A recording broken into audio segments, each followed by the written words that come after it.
ኢትዮጵያ በዩኔስኮ ያስመዘገበቻቸው የሚዳሰሱና የማይዳሰሱ ቅርሶች በርካታ ናቸው። ነገር ግን የዩኔስኮ የጂኦ ፓርክ መረብ ውስጥ እጅግ አስደናቂ የሆኑ ታሪካዊና ተፈጥሯዊ የጂኦሎጂ መልክዓ ምድሮችን ሳታስመዘግብ ቆይታለች። አሁን ግን ኢትዮጵያ ይህንን ጥረት አጠናክራ ቀጥላለች። የተጀመረው ስራም የመጨረሻ ምዕራፍ ላይ ደርሷል። የማዕከላዊ ኢትዮጵያ ስምጥ ሸለቆ ጂኦ ፓርክን የመጀመሪያው ጂኦ ፓርክ አድርጋ በዩኔስኮ ለማስመዝገብ ከጫፍ የደረሰችው ኢትዮጵያ ይህንን ቅርስ በዓለም ቅርስነት ብታስመዘግብ ምን ታተርፋለች?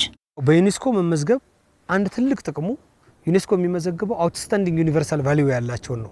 በዓለም ላይ የትም ዓለም ላይ የማይገኙ እዚህ ቦታ ላይ ብቻ የሚገኙ ዓለም ሊማርባቸው የሚችላቸው ቦታዎች ብሎ ነው የሚመዘግበው። ከዚህ አንፃር ብዙ ማስታወቂያ ሳያስፈልግን ብዙ ሳንደክም ብዙ ወጪ ሳናወጣ በቀጥታ የዩኔስኮ መዝገብ ዝርዝር ውስጥ ስንገባ በርካታ ጎብኚዎችን በቀላሉ መሳብ እንችላለን። የአካባቢው ማህበረሰብ ባህሉን፣ ታሪኩንና ትውፊቱን እንዲያስተዋውቅ በር የሚከፍትም ይሆናል። አንዱ ትልቁ ጸጋ በአካባቢው ያለው ህብረተሰብ እዛው እንዲቆይ ይፈልጋል። ምንም አይነት ሰዎችን ከሚኖሩበት አካባቢ የሚያስነሳ አይነት ሞቲቭ የለውም። በሁለተኛ ደረጃ እዛ አካባቢ ላይ ያለው ህብረተሰብ ባህሉን እንዲያስተዋውቅ እድል ይሰጣል። ታሪኩን እንዲያስተዋውቅ እድል ይሰጣል።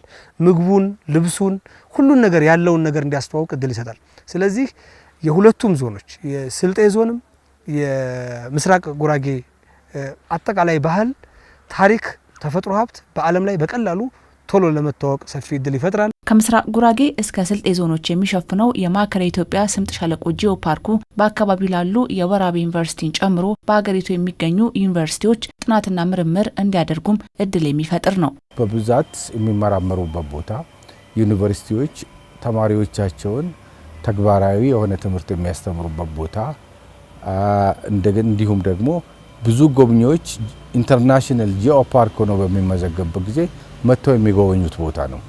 ይሄ በሚሆንበት ጊዜ ደግሞ አንደኛ የአካባቢው ማህበረሰብ በቱሪዝም ተጠቃሚ ይሆናል።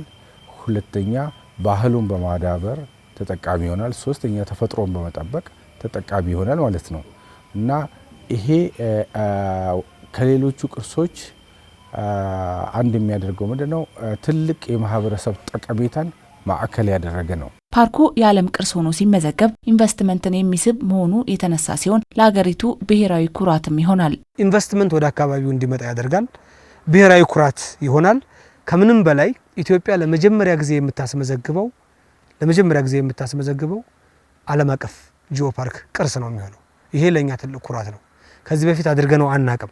ለአፍሪካም ጭምር ከዚህ በፊት ከነበረን የጂኦ ፓርክ ቁጥር ተጨማሪ ፕሮፋይል ተጨማሪ እድል የሚፈጥርበት ሁኔታ አለ። በዩኔስኮ የተመዘገቡም ሆነ ሊመዘገቡ ሂደት ላይ ያሉ ቅርሶች የትናንትን ታሪክ ብቻ ሳይሆን የሕዝብን ማንነት የሚናገሩ ሕያው ምስክር ናቸው። እነሱን መጠበቅ የትውልዱን ትዝታና ባህል ለነገ ማስተላለፍ ነው። ቅርሶችን የመጠበቅ የመጀመሪያ ኃላፊነት የመንግስት ሲሆን ከዛ በዘለለ የመዝጋቢው ተቋም ዩኔስኮ ይሆናል። የመጠበቅ ኃላፊነት አስመዝጋቢው አገር ይሆንና ዩኔስኮ ግን አንድ ችግር በተፈጠረ ቁጥር ራሱም ይሁን ሌሎች አገሮችን በማስተባበር ድጋፍ ያመጣል።